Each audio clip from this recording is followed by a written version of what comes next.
Naging very open nga ang Queen of All Media na si Chris Aquino sa naging interview sa kanya ni OG Diaz.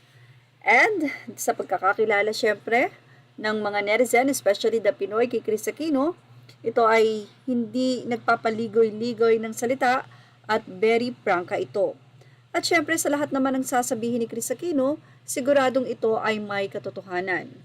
Isa na nga dito ay paglilinaw ni Chris Aquino sa relasyon nila ni Vice Governor Mark Leviste na patuloy pa rin na nagpapakita ng concern kay Chris Aquino, kaya naman marami ang nag-speculate na sila pa rin ng Vice Gobernador.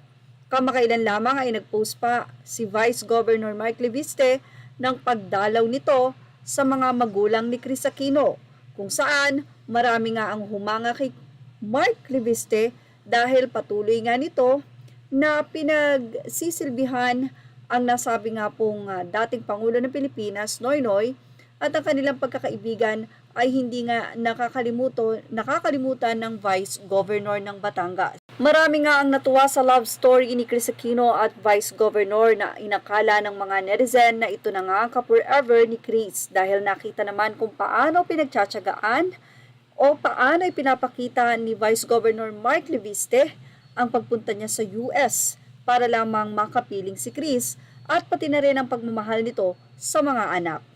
Pero nakakagulat nga ang naging revelasyon ni Chris sa nasabi nga pong hiwalayan nila ni Vice Governor Mark Leviste.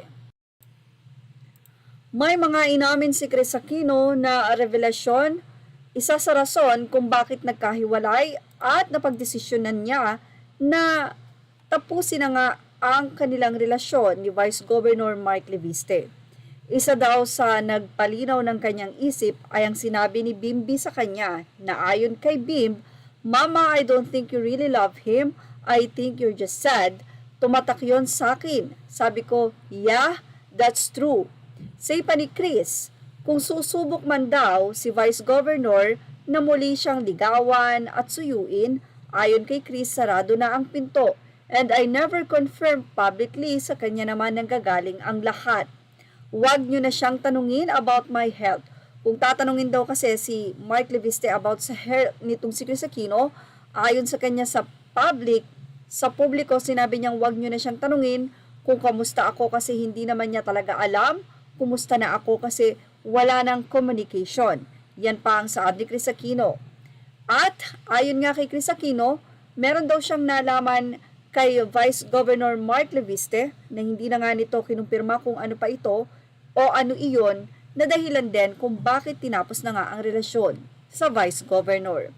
Inamin din ni Chris na mayroong bagong nagpapatibok sa puso nito. Ayon kay Chris, he's a doctor based in the Philippines.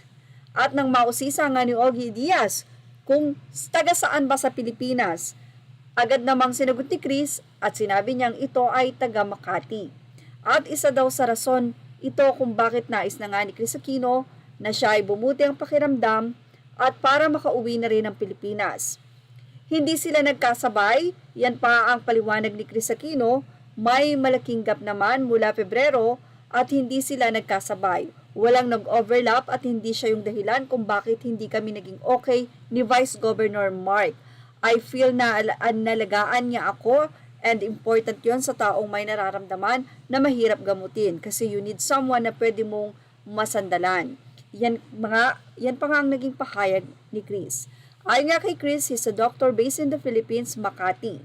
Ito yung rason kung bakit malakas ang loob ni Chris na umuwi ng Pilipinas dahil alam niyang may mag-aalaga sa kanyang kalagayan pagdating sa Pinas. Yan nga ang nasabing mga revelasyon ni Chris Aquino. Ang mga netizen naman, narito ang naging reaksyon.